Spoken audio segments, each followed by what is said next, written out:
You hit the number that was supposed to make you finally feel secure, but a year later, you're chasing a new one. You've probably called that drive or ambition, but there's an old story underneath it about whether you'll ever have enough, and it was written long before you had any money at all. By the end of the show, you'll know where this story comes from and what a life built on something bigger than the number actually looks like. I'm Susan Drumm, and this is the Enlightened Executive, where your personal evolution sparks your leadership evolution. Each week, we spotlight frameworks and strategies to help executives and entrepreneurs grow in leadership and in life.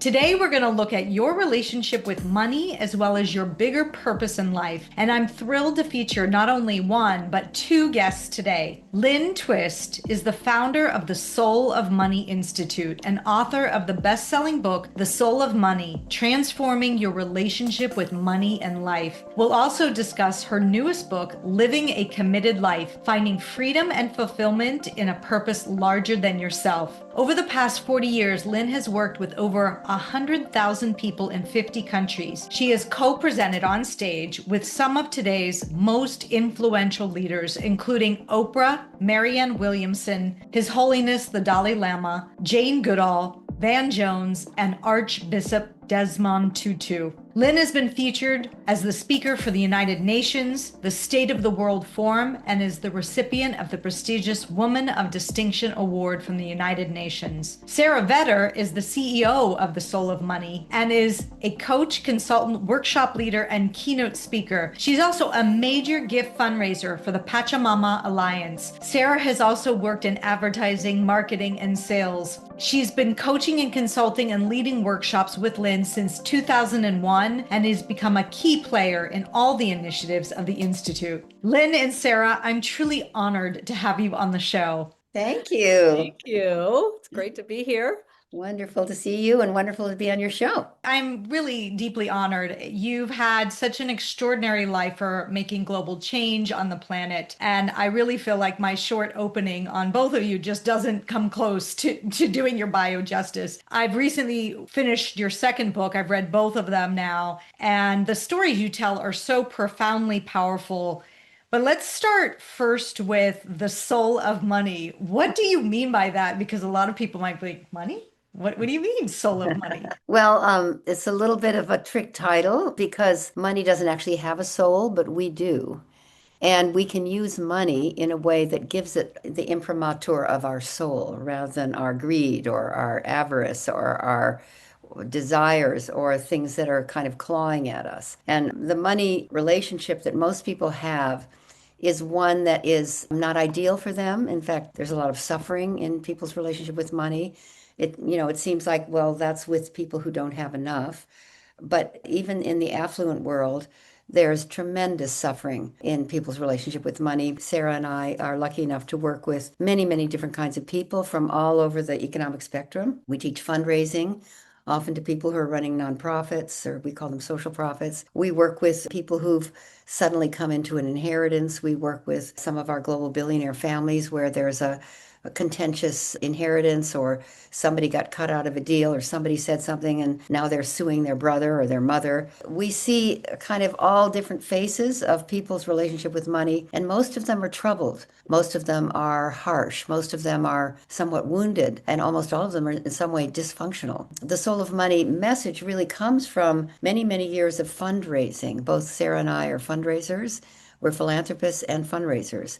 Some people avoid fundraising like the plague. We love to ask people for money.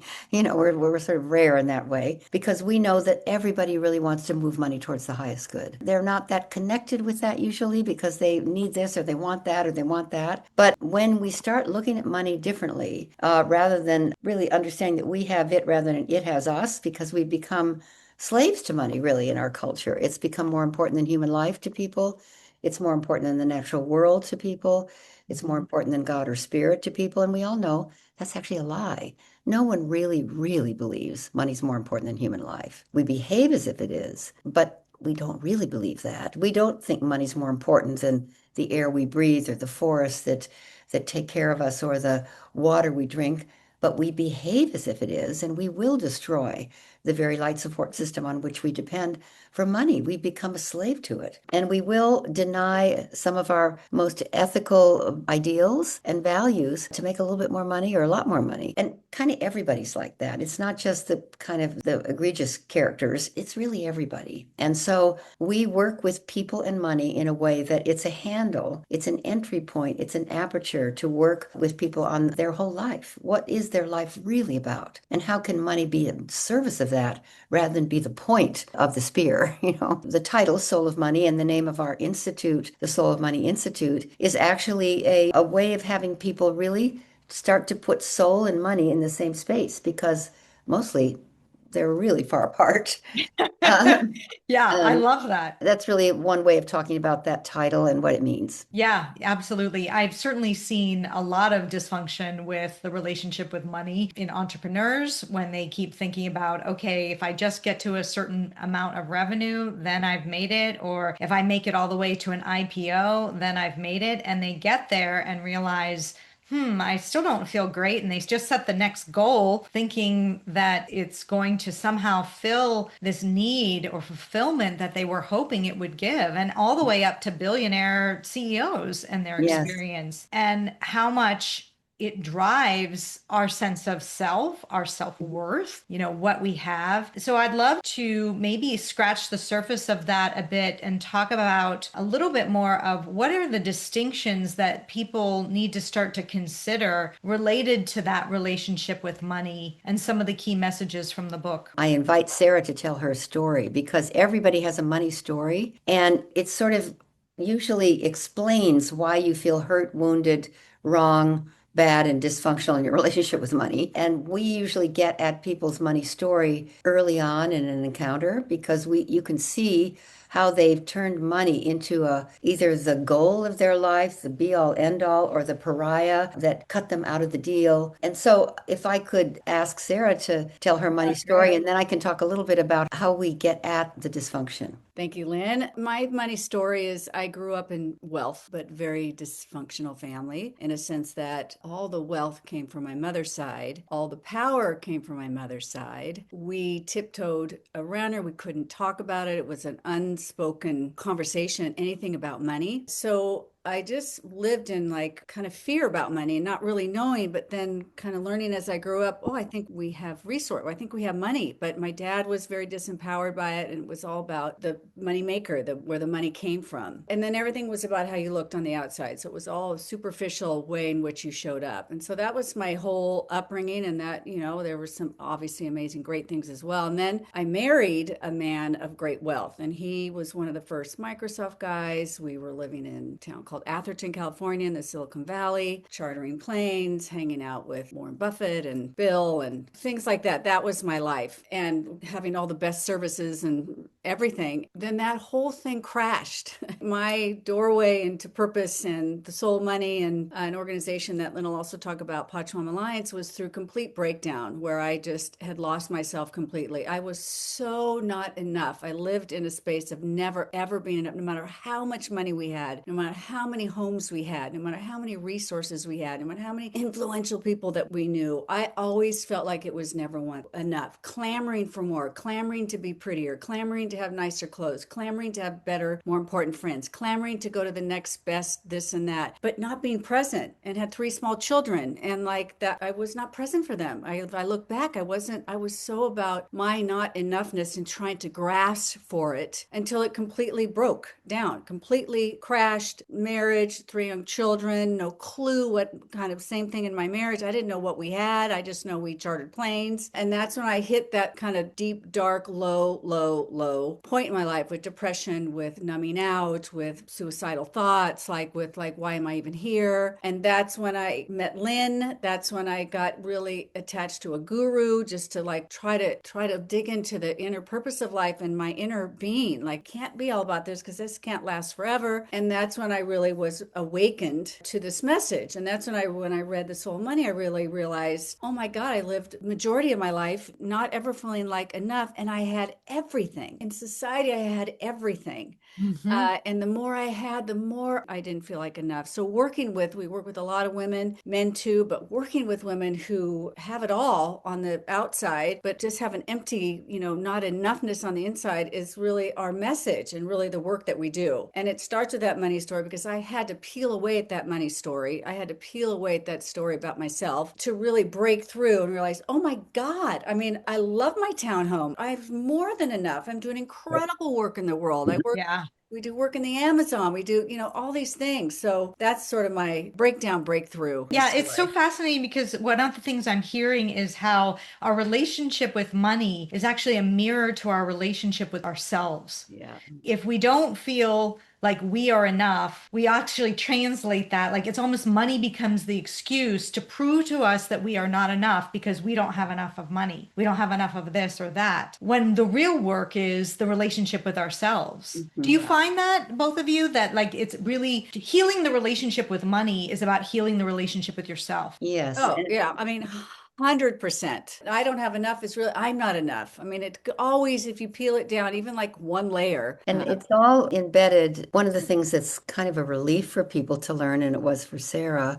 By the way, I wasn't the guru, it was Oh, Sadhguru. yeah, So yeah. when she put my name and the guru in the same sentence, I thought, Yeah, oh, no. no, it's not me, it's not me. Guru and then Lynn. But one of the things that is usually a relief for people that we work with is that we distinguish that the cultural set that we live in, the water we swim in, is the culture of scarcity. It's not easy to see it. It's like looking at your own eyeballs. You can't look at your own eyeballs. But we live in a culture that promotes scarcity, that actually makes scarcity the kind of almost like the belief system that everybody falls into without even thinking. It's an unconscious, unexamined mindset that there's not enough to go around. Someone's always going to be left out because there's not enough to go around. And you have to make sure it's not you and yours. So you have to accumulate as much as you can to make sure that you and yours, whoever you say that is, are not left out. Since the belief is there's not enough to go around and someone's going to be left out. And so the goal, the job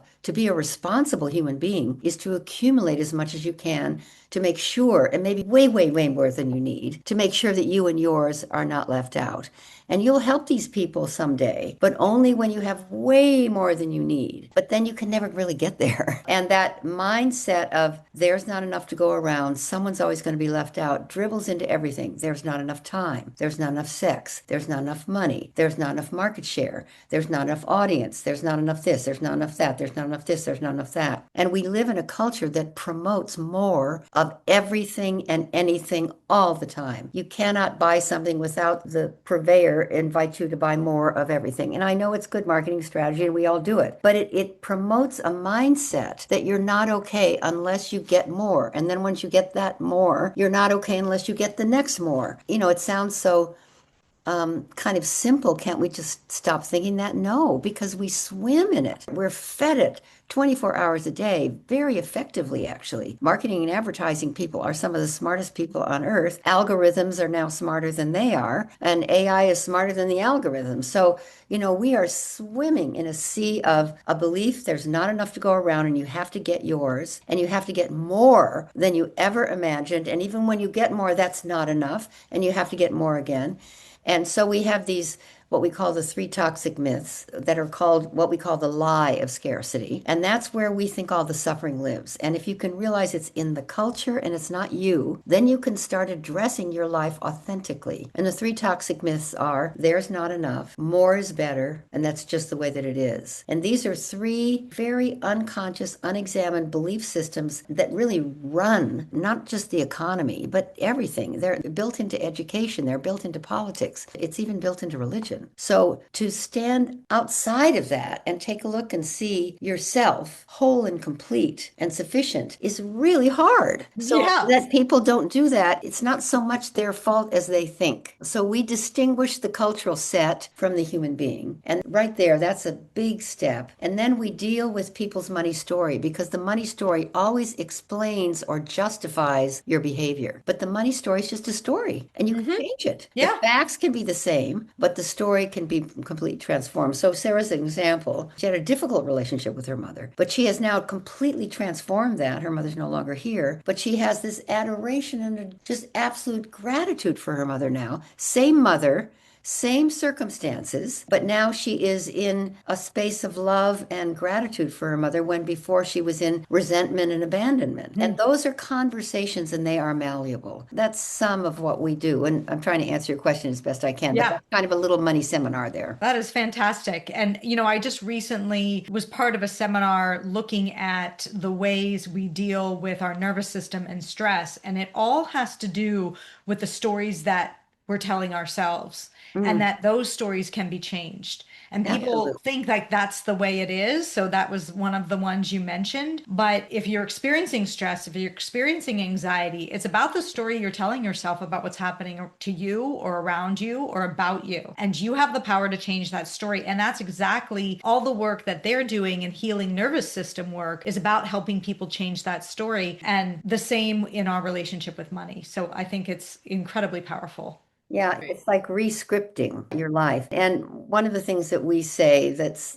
so obvious, it's another way of saying what you just said. We say that, people don't really live in their lives. They don't really live in their relationships. They don't really live in their jobs or even in the world. They live in the conversation they have about their life. They live in the conversation they have about their relationship. They live in the conversation they have about their job. They live in the conversation they have about the world. And you may not be able to change the world or your job or your relationship the way you think or your life, but you have absolute omnipotence over the conversation you have about your life or your job or your marriage or the world. And that's where the levers and dials of power really are.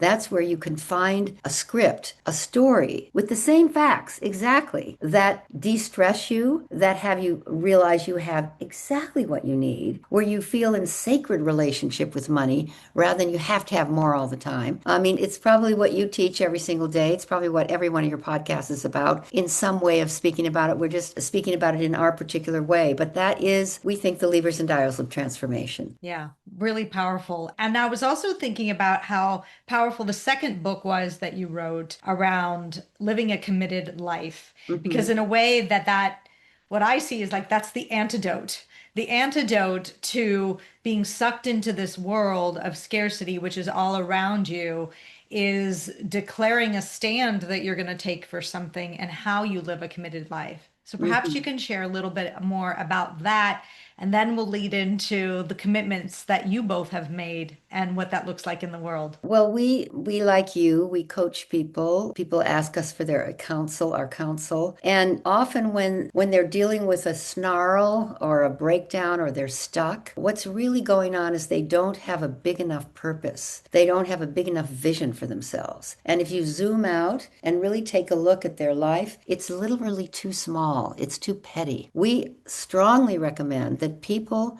actually live into a commitment that's larger than their own life starring them. That they find a purpose that is, it doesn't have to be end world hunger like was the one that really saved my life, but it can be the best kindergarten teacher that has ever taught children in Cleveland and have every single one of these little ones, these 5 and 6 year olds, feel seen, feel appreciated, feel adored, feel cherished before they leave your classroom, so that when they look back on the people that really made them feel that they knew who they were, it was their kindergarten teacher. So it doesn't need to be, save the Amazon, end world hunger, stop violence against women, although I recommend all of those.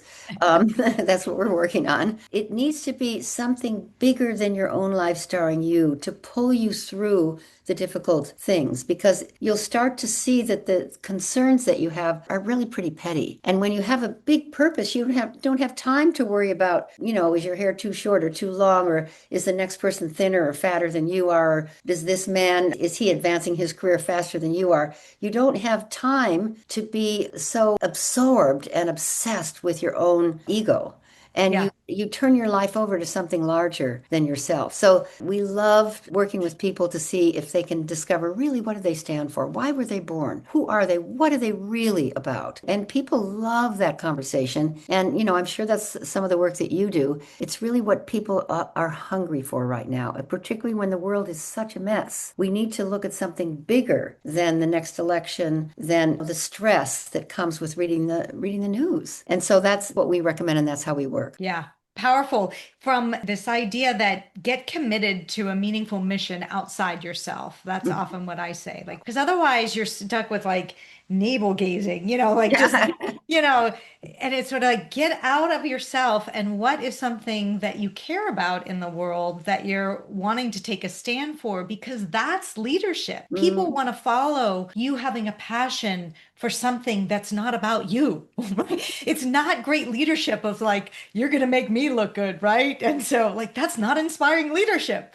So Right. you've got to find out what that is for you. And if you think about leaders in organizations right now, what really matters about the work you're doing? How do you translate that to the rest of what difference are you making in the world? When you ignite that level of passion, you'll get other people beside you doing that. And not just, though, the question is not just within your work, but what are you doing outside your work too? Yeah, right. Really. And it also almost always leads people, even some of our most powerful men that we work with, and probably some that you work with, to some really deep spiritual questions. And maybe they don't want to use spiritual terms, but really, what is your soul's mission? Why did you get born now? What is it that you're going to leave? What difference are you going to make with your life? I'm sure you're tracking, because I can tell that's what you do too. Yeah. Well, Sarah, I'm Yeah, curious and to lead wanted to into that Yeah, well, just because to say that before whatever you lean into next, but also finding your purpose, finding your vision, finding your mission. Sometimes it can come from a complete breakdown or a total accident. It's just you become in a space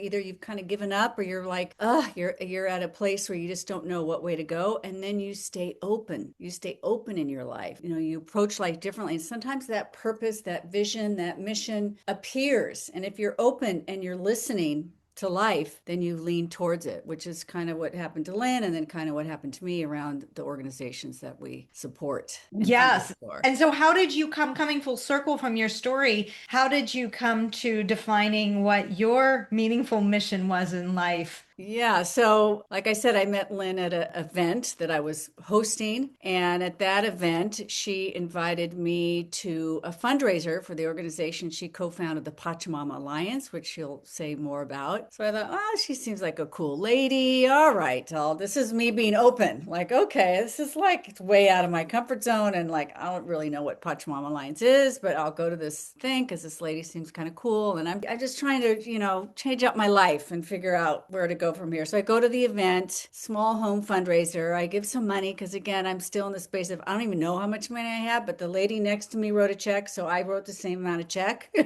It's like, okay, I think I'm well off. I'll write that check. And then Lynn's like, oh my gosh, we just connected, and she invited me to the Amazon rainforest. So here I am trying to like eat, love, pray my way into figuring out. I'm doing yoga, meditating, gonna go meet this lady, talk about Pachamama Alliance, give some money. She invites me to the Amazon rainforest. I'm like, oh my God. So I thought, well, I got to switch it up here. I know nothing about the Amazon. I drive a Range Rover. I live in a big house. Like, that's just not my jam. Like, I don't know, but this seems like a cool way for me to step out of my comfort zone and be in a place where nobody knew me and I didn't know them. So I went to the Amazon rainforest. That changed my life. And then I just locked in. Oh my God, I want to be a part of this. This is the next, I need to wake people up. I need to wake myself up first, wake people up to what's going on our planet. And it gave me that purpose. It gave me that vision. It gave me that mission. It gave me that drive because I have a lot of drive. It gave me that drive to want to make a difference, not only for my own life, but I wanted to touch the people that I already had in my life. I came about it a little bit accidentally and also, okay, let's give this a whirl. And off I went. And that was 17 years ago. And here I am. Wow. Yeah. Amazing. Amazing. Well, tell us more about the Pachamama Alliance because you're hitting a major milestone, I believe 30 years. Tell our listeners a little bit more about what that is and the mission. Well, the word Pachamama is a Quechua word, and the Quechua language is the largest indigenous language spoken in the world today. And the Quechua people, to them, the word Pachamama means the earth, the sky, the universe, and all time. A shorter definition is Mother Earth. Indigenous people have a much larger understanding of reality because they live primarily in the spirit world. So they would say it's the earth, the sky, the universe, and all time, but we say Mother Earth. Okay, so Pachamama Alliance is an alliance between the indigenous people of a certain region of the Amazon called the sacred headwaters of the Amazon rainforest, and conscious, committed people like you and your listeners. All that alliance is in service of the sustainability of life itself. We have the great privilege of working with the indigenous people who live in the sacred headwaters arena or area of the Amazon rainforest, which is right at the base of the Andes, where the rainforest begins. The Amazon rainforest is larger than the United States. It straddles 9 countries. It goes all the way across the continent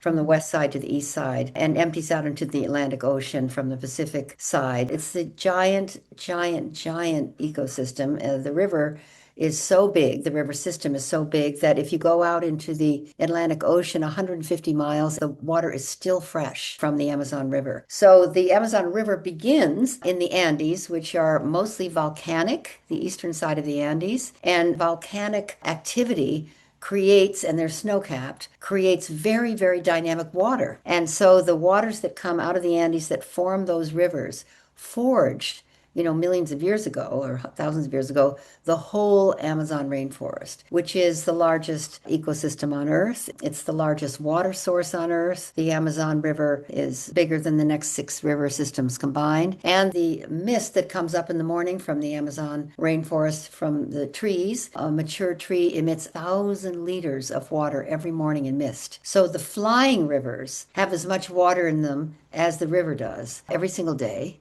And that's the source of our climate system. We didn't Wow. know any of this when we went to the Amazon, but we were invited by the Achuar people to visit them, and they wanted modern world friends to help them protect their area, which is right at the heart of the sacred headwaters. So we've been working with the Achuar for 30 years, and also it expanded to the Shiwiar, the Zapara, the Wairani, the Andoans, the Shipibos. We work now with 30 indigenous nations, they're nations, in Ecuador and Peru, a little bit in Colombia, to preserve the sacred headwaters of the Amazon rainforest. And in so doing, the indigenous people have told us, even from our very first encounters, that yes, they're trying to keep out oil and mining and rubber tapping and logging and all the ways that the forest can be destroyed. But they said to us at the very, very beginning of our encounter with them, it's not just those industries. The real source of the destruction of the Amazon and of our ecosystems that we depend on is the dream of the modern world.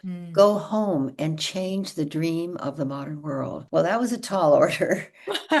Yeah. But the Pachamama Alliance did, in fact, take that on. So for 30 years, we've been working with the indigenous peoples of the Amazon to protect their land and culture, not only for themselves, but for the future of life, and the sacred headwaters of the Amazon, which has remained almost completely untouched and pristine, which is millions, 88 million acres. It's huge. And we've been at work, as you have, in technically changing the dream of the modern world, the dream and the trance, really, of consumption, of acquisition, of more of everything, to living in profound sufficiency and gratitude with what we have and making a difference with what we have rather than trying to always get more. And that doesn't mean we don't think people should make more money. It doesn't mean we don't think people should have nice things. It means that there's a state of being in reverence and relationship with the natural world and with ourselves that we all really, that's what we really crave. So the Pachamama Alliance and the Soul of Money Institute are very related in really working with our cultural kind of soullessness. And so we work in the Amazon, and it keeps us very grounded, and we're with these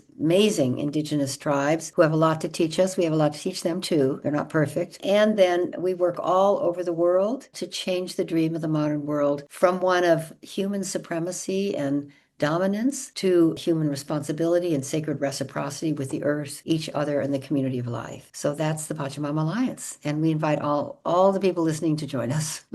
What an incredibly big mission and inspiring one. Thank you for sharing that detail and how that all came about. If you had to ask or make a recommendation or suggestion for leaders and entrepreneurs out there, what's an action that they might take from their position, right? They're focused focused on their business, growing their department, launching a product, whatever it may be. I'm hoping that this is the start of some wake-up call to get grounded in a deeper mission. But what's one action they might take this week that could move towards this idea of sufficiency, but also a mission bigger than yourself? I have a couple ideas, and I'm sure Sara has some too. One of the principles of sufficiency, which is a word that describes not an amount, but a state of being in communion with yourself and the gift of life. One of the principles of sufficiency is to realize that what you appreciate appreciates. So I would invite them to appreciate their employees, to appreciate whoever it is that they work with, and to express their appreciation, and to make it a practice today and maybe this week and maybe forever to express their appreciation and their gratitude as frequently as they possibly can without being corny, but being accurate, precise. For example, I deeply appreciate that you are at work with using music to transform people's relationship with themselves and life. Well, I just want to appreciate that. I feel really touched by that.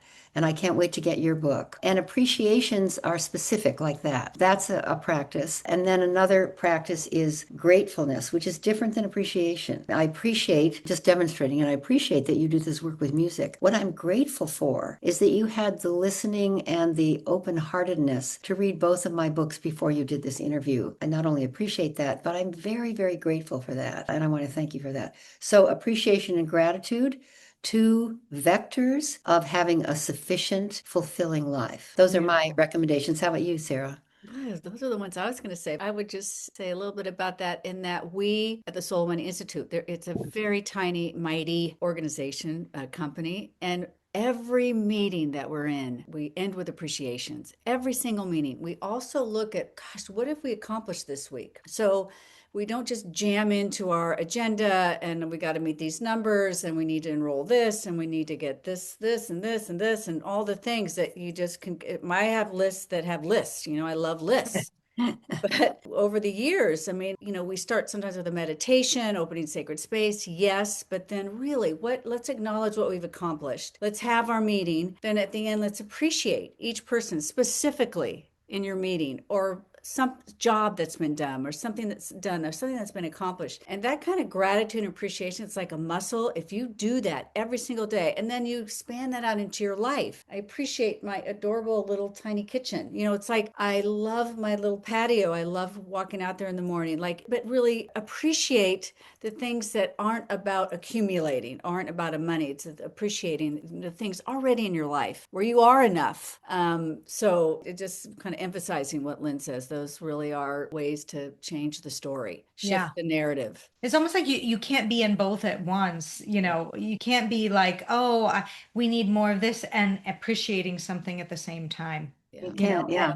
And so it's a switch. And which path are you choosing? So thank you. Thank you for that. And thank you for your acknowledgement, Lynne. That was so beautiful. And thanks for the example that you just set with appreciation and gratitude. I wish we had more time and I'd talk to you forever. Where can people find out more about your work and also how they might start to make some important shifts that you're committed to making in the world? With Pachamama Alliance, depending on when this actually airs, we have a very significant event in New York City on November 10th, and it's free. October 10th, Lynne. Oh, I'm sorry, October 10th. Oh my God. 10th. Okay. I did that the other day too. I got to get that in my head. October 10th. So I don't know if this is airing before that. I hope so. Yeah, I think it should be. Yeah. And it's a free event. So you don't have to, you can host a table for free. It's not one of these things where you have to pay $100 a plate. No, you'll even get lunch. And we will make an invitation to contribute, but no one has to. And it'll be a very impressive event with our Indigenous partners. So that's one thing. We also have on the Soul of Money website, if you join us, you'll get notices of our online programs.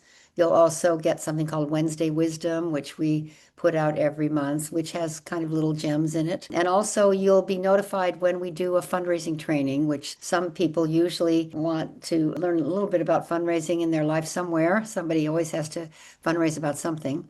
And then we have Soul of Money workshops. And then the Pachamama Alliance is relaunching itself in September of this year. So we will have a whole bunch of new programs. And that's pachamama.org. We have a what we call an initiatory crucible program. We have something called Earth Listening Circles. We have something called the Climate Action Training. And we have trips to the rainforest, which are very, very special. There's one taking place in November. Maybe that's what I was trying to get at. November 7th to the 19th has maybe 10 spaces left. There's so many ways to participate with us, and we hope everybody chooses to do so. Yes. And Soul Money is soulmoney.org. So Yeah. soulmoney.org, pachamama.org are both ways you can tap into all the amazing things that we're up to. Awesome. You are up to a lot. So I'm looking forward to getting more connected with you both. Thank you so much for being on the show today. And if you love this episode, you're not going to want to miss my episode with Candace Mama, who also talks about the power of forgiveness. I'm not sure if you know Candace, but No. you talked a lot in your book about forgiveness, and it was very powerful. And I thought of her too. Oh, great. Candace Mama, Yes. Yes. like the name. From like South the name. Africa. Yeah. Wonderful. Okay. Well, let's all lead the Thank way. you. Hope you enjoyed today's episode, and I'd like to point you to the next important step. Hit the subscribe button and the bell to get notified when we release new content. I'll see you on the next episode of The Enlightened Executive.